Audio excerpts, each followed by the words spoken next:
మిత్రులారా, public interest litigation, ప్రజా ప్రయోజన వ్యాజ్యం అనే మాట గత 20-30 సంవత్సరాలుగా మీరు వినే ఉంటారు. ప్రజా ప్రయోజన వ్యాజ్యాన్ని, పబ్లిక్ ఇంట్రెస్ట్ లిటిగేషన్ను తొలగించడానికి, రద్దు చేయడానికి కేంద్ర ప్రభుత్వం ప్రయత్నిస్తున్నదా? ఆ కేంద్ర ప్రభుత్వ ప్రయత్నాలకు సుప్రీంకోర్టు కూడా సహకరిస్తున్నదా? అవుననే అనిపిస్తుంది.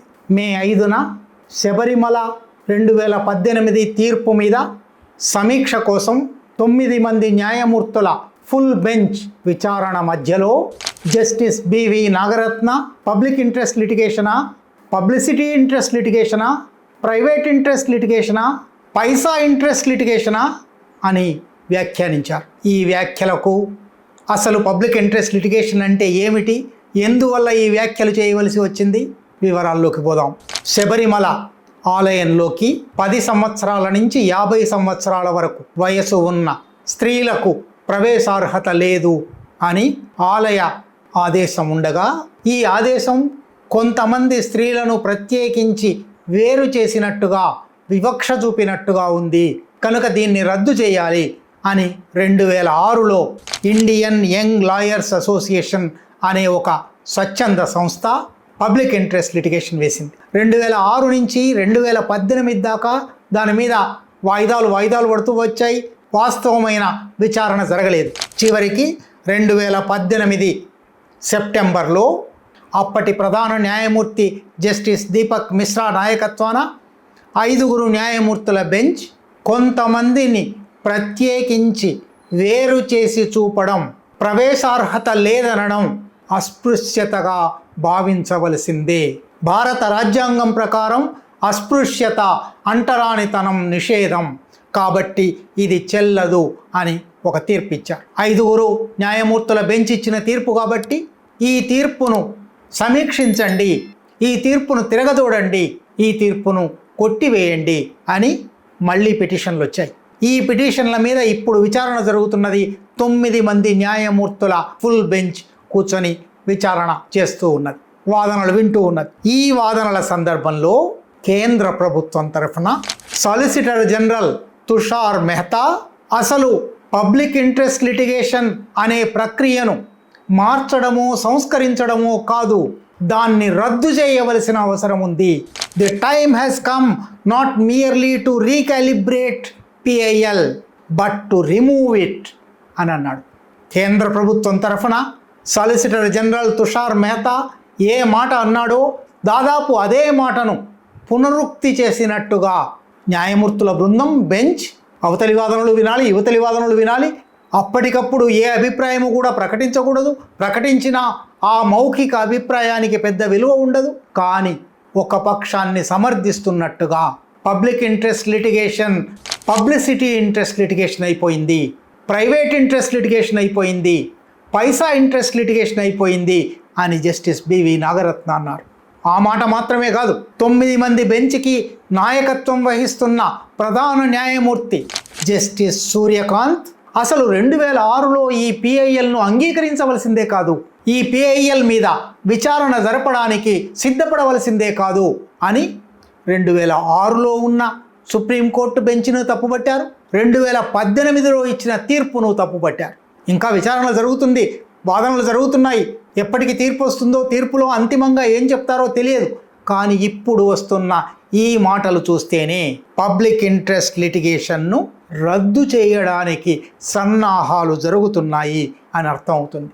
ఈ సందర్భంలో అసలు పబ్లిక్ ఇంట్రెస్ట్ లిటిగేషన్ ఏమిటి, ఎందువల్ల వచ్చింది, భారతదేశంలో ప్రత్యేకించి పబ్లిక్ ఇంట్రెస్ట్ లిటిగేషన్ అనేది ఎంత అవసరమైనది, ఇది చర్చించుకోవలసి ఉంది. 1976లో మొదటి పబ్లిక్ ఇంట్రెస్ట్ లిటిగేషన్ కేసు వచ్చింది.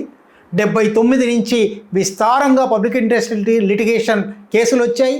అంతకుముందు భారత న్యాయ వ్యవస్థలో లోకస్ స్టాండీ అనే ఒక సూత్రం ఉండేది. అంటే ఎవరు ఫిర్యాదు చేస్తున్నారో ఆ ఫిర్యాది స్థానం ఏమిటి, లోకస్ స్టాండీ, నీ ప్రయోజనం ఏమిటి, నువ్వెందుకు వచ్చావు, నువ్వెందుకు ఫిర్యాదు చేస్తున్నావు, నీకు ప్రత్యక్షంగా కానీ పరోక్షంగా కానీ ఏదైనా ప్రభావం జరిగిందా, నువ్వు ప్రత్యక్షంగా కానీ పరోక్షంగా కానీ ఈ నిర్ణయం వల్ల బాధితుడివయ్యావా, బాధితులయ్యారా, ఇది కోర్టు అంగీకరిస్తే మాత్రమే ఒక ఫిర్యాదు విచారణకు వచ్చి ఉండేది. లోకస్ స్టాండీ.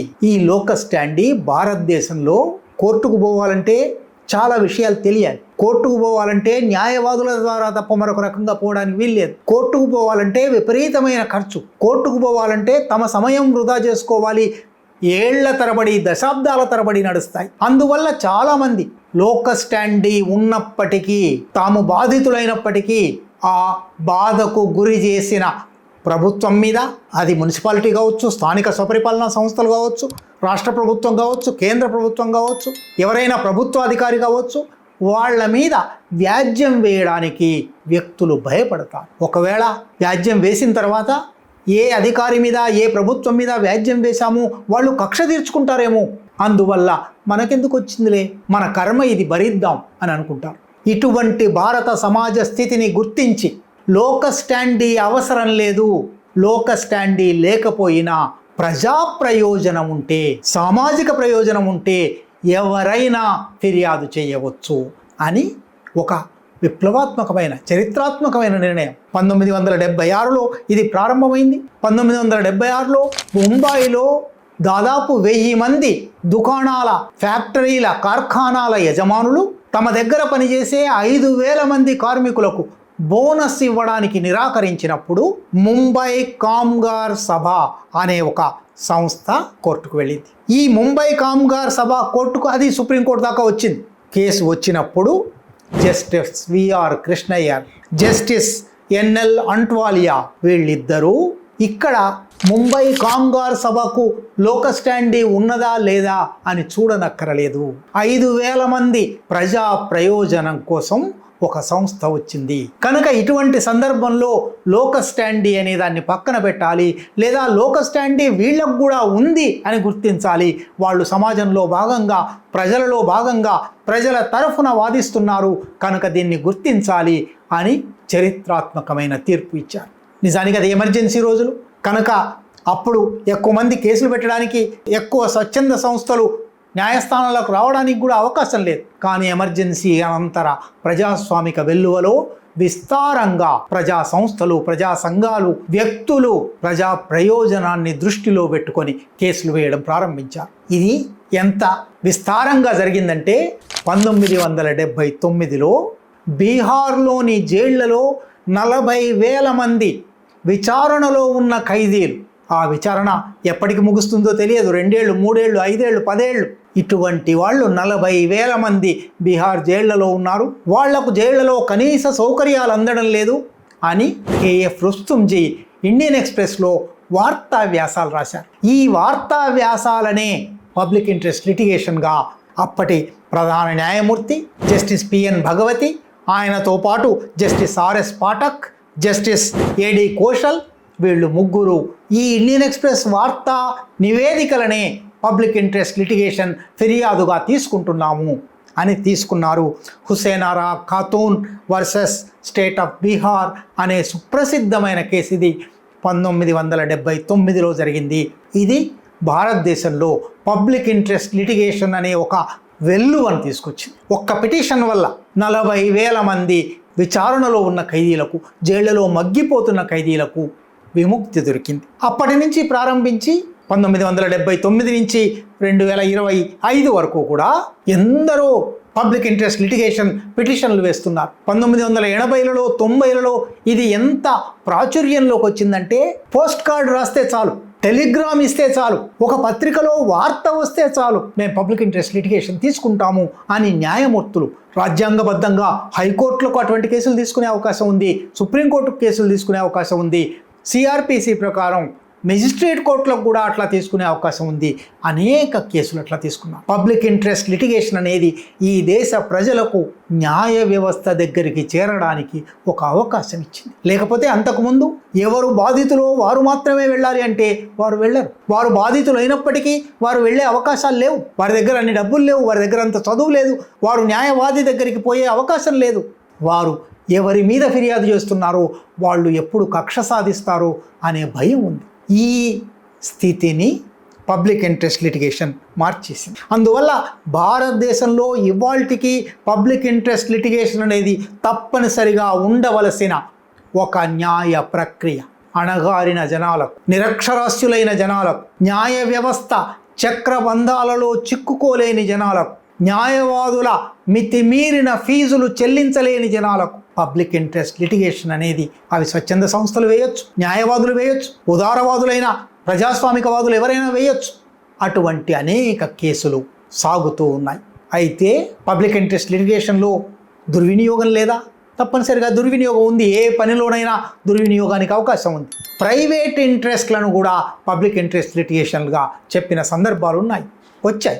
ఫైనాన్షియల్ ఇంట్రెస్ట్ను 2 కంపెనీలు ఒక సరుకు తయారు చేస్తాయి, పోటీ పడతాయి. అవతలి కంపెనీ మీద యువతలి కంపెనీ ఒక PIL వేసి అవతలి కంపెనీని ధ్వంసం చేయడానికి ప్రయత్నించవచ్చు. అటువంటి ప్రయత్నాలు కూడా జరిగాయి. పొలిటికల్ ఇంట్రెస్ట్ లిటిగేషన్లు కూడా వచ్చాయి. అవతలి వాళ్లను రాజకీయంగా అప్రతిష్ట పాలు చేయడానికి కేసులు వేసిన సందర్భాలు ఉన్నాయి. కానీ న్యాయ వ్యవస్థకు అది పబ్లిక్ ఇంట్రెస్ట్ లిటిగేషనా కాకుండా ప్రైవేట్ ఫైనాన్షియల్ పొలిటికల్ ఇంట్రెస్ట్ను పబ్లిక్ ఇంట్రెస్ట్గా చూపెడుతున్నారా అని తన విచక్షణాధికారం ఉపయోగించి అంగీకరించడము, తిరస్కరించడము చేయవచ్చు, విచారించవచ్చు. దాని బదులు న్యాయ వ్యవస్థ మనందరికీ తెలిసిందే విపరీతమైన తాత్సారం. 1985 నుంచి 2020 వరకు దేశంలో 9 లక్షల పబ్లిక్ ఇంట్రెస్ట్ లిటిగేషన్ కేసులు విచారణ పూర్తి కాకుండా, తీర్పులు రాకుండా పెండింగ్లో ఉండిపోయాయి. ఇప్పుడు ప్రభుత్వం ఇది చూపెట్టి ఇన్ని కేసులు పెండింగ్ ఉన్నాయి, న్యాయ వ్యవస్థ మీద భారం పెరిగిపోతున్నది, ప్రైవేట్ ఇంట్రెస్ట్ వస్తుంది, ఫైనాన్షియల్ ఇంట్రెస్ట్ వస్తుంది, పొలిటికల్ ఇంట్రెస్ట్ వస్తుంది, కాబట్టి అసలు మొత్తాన్ని రద్దు చేయండి.